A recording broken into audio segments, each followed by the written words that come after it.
What's going on, my Transformers collectors? So look, we're seeing that Onslaught from Age of the Primes has finally made his way to the internet and everybody is talking. What's going on, everybody? Hit that subscribe and let's get into this. All right, so look, you all know that I'm a Transformers fan and I love this brand.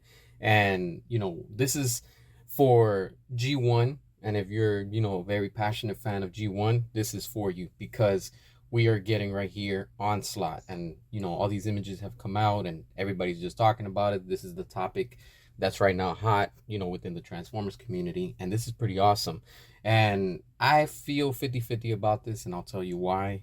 Main reason is I like the design, I like everything, it looks cool, but he just looks too short.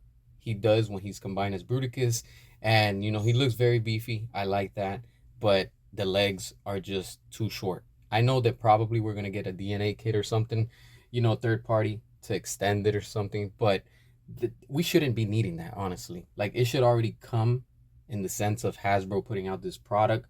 Like, we shouldn't have to go out there and spend more money to make this, item more improved and more better than what it is and stuff like that. I do like how it looks. I like everything so far. I know that right now we currently have Vortex out, and right now at the time of this recording, we're seeing still in 2025 that in Canada people are already finding Blast Off and Brawl. So these pre-orders are already starting to show up on shelves and stuff like that. And I'm still waiting for mines that are coming out sometime February 2026. And of course, we're still waiting for Swindle, and now we're seeing Onslaught. So that's also made its way, out there in the market and stuff. So people are still getting their hands on them. Don't know how, but they just tend to go out there in the internet, and of course, some people are able to get them from the inside and stuff like that. But it's cool to see how we're seeing Onslaught with this whole combiner form, and with the rest of the Combaticons, and it's pretty dope. You see how we're seeing him right there with his I guess the little truck mode with the cannons on stuff like that, he's riding on it and ready to shoot and things. And of course we see the vehicle mode, and of course we're seeing it's just seeing how Onslaught without the leg parts, it looks ridiculous. Of course, once you put the leg parts, they built this part so it can kind of give it a reinforced and better, I guess, stand on it and stuff like that. So that's pretty cool. I like what they're doing with it. I still prefer Combiner Wars more, just because I don't know, something about Combiner Wars, they had some very nice designs, and this design looks cool too. I like it. But on this one, I'm really looking forward to once they release the G2 version, which I know we're gonna get later down the line and stuff like that. But for what this is and what they're giving us right now, I'm excited for this.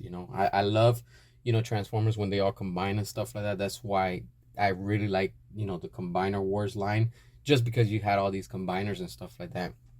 I didn't get all of them. Like, I only got the ones that caught my attention, and the same thing is with this. And this is actually cool. I can't wait to have this in my collection. I know a lot of fans are happy, they're excited and good, because this, like I said, this design looks pretty cool. I like it, but I personally can't wait till we get the G2 colors, just because that's what I'm really looking forward to. But seeing how everything is right now, I already have Vortex, like many of us do. I know some people are still waiting for the pre-orders and stuff. And of course we're still waiting for the rest of them, so we can actually, in 2026, we'll be able to put it all together and finally have Bruticus, because this looks dope. I really like this. And seeing the colors look very like Decepticon, and of course it's very accurate and stuff like that. So for the fans that are G1 supporters, this is for you. This looks cool because I like it that it looks very military looking, with the colors, and I don't know, it's just something about it just really stands out. But I'm really excited to see. I hope he's not shorter than Devastator that we currently have. And the cannons are not going to justify it. Like, I'm talking about from the top of the head to the bottom of the foot. That's how I determine how tall these figures are. And we know with Superion recently, he's a lot smaller than Devastator. So I mean, it is what it is. I skipped out on that one because I'm just not feeling it. I ended up keeping my Combiner Wars, and when it comes to this one I will be getting. So I'm excited to finally be able to complete it and put it all together and stuff like that. What are your thoughts? Hit that subscribe, show your support, and until next time.